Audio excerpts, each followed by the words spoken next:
metabólica, né? E também sobre a validação científica de tudo isso aí.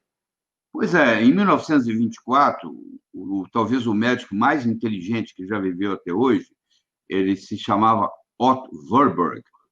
Você vê a dedicação desse médico, que ele nunca casou. Ele viveu 87 anos. Ele disse: eu não vou me casar, porque eu vou me casar com a medicina. Eu vou dedicar a minha vida à medicina. Ele ganhou um prêmio Nobel de Medicina em 1931. Por causa disso que eu vou explicar. E em 1944, ele ganhou outro. Só que ele era alemão, ele morava na Alemanha, ele era metade judeu, e apesar do Hitler perseguir os judeus, ele tinha um grande respeito pelo Otto Warburg, primeiro porque ele já tinha ganho o prêmio Nobel em 1931, antes de começar toda essa história de Hitler. E segundo, que o Hitler tinha uma fobia, um medo muito grande de ter câncer. E ele era o melhor médico de câncer do mundo. Agora você imagina. E ele ganhou o prêmio Nobel de Medicina em 1931 porque ele mostrou o seguinte, que o câncer é uma doença metabólica. Então, o tumor é um sintoma. Não adianta você ir lá tirar o tumor e achar que resolveu o problema. Pode ser que você tenha resolvido, mas pode ser que você não tenha. É a história do peixe no rio, né? Exatamente. Então, pode ser que você não tenha resolvido, né? Porque o tumor é um sintoma. O que causou o tumor? Por que apareceu o tumor? Essa é a pergunta que tem que ser feita. E o que está por trás? Porque as mitocôndrias não estão funcionando direito. Por que a mitocôndria não está funcionando direito? Porque ela não está sabendo lidar com oxigênio. Ela está intoxicada, ela não sabe lidar com oxigênio. A célula decidiu. Ela tem duas opções. Ou ela morre, ou ela transmuta, ou ela muda para uma célula cancerosa. Muitas morrem e viram fibrose. Fibrose pulmonar, fibrose cardíaca, fibrose renal, fibrose hepática. São células que vai morrer. Morrem 1.600 pessoas com câncer nos Estados Unidos por dia. 1.600 por dia. Você tem uma ideia. Morrem mais de quase 900 mil pessoas de câncer por ano. Você imagina o que isso custa para o país. Mas isso aí, a cirurgia, a químio, a rádio, isso é muito caro. E a eficácia, muitas vezes, não é tão grande, né? Uhum. Exatamente. Como é que está evoluindo no Brasil essa abertura da população e até da classe médica? Você é um médico, tem muitos médicos hoje que estão se abrindo para esse campo. Ainda é incipiente? Ou você reconhece que há uma expansão dos médicos que estão em busca de olhar para as causas, ao invés de passar a vida inteira medicando medicamentos, deixando as pessoas cada vez mais doentes?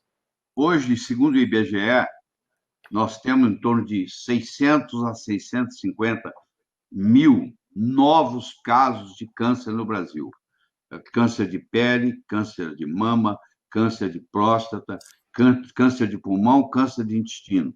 Esses são 5 cânceres mais comuns no Brasil. Isso em que período de tempo? O quê? Por ano. Por ano, 659 mil novos casos por ano. 600 a 650 mil novos casos de câncer. Todo ano. Todo ano. E, como você mencionou aí na introdução, vai chegar uma hora, não vai demorar muito tempo, que o câncer vai passar a ser a principal causa de morte.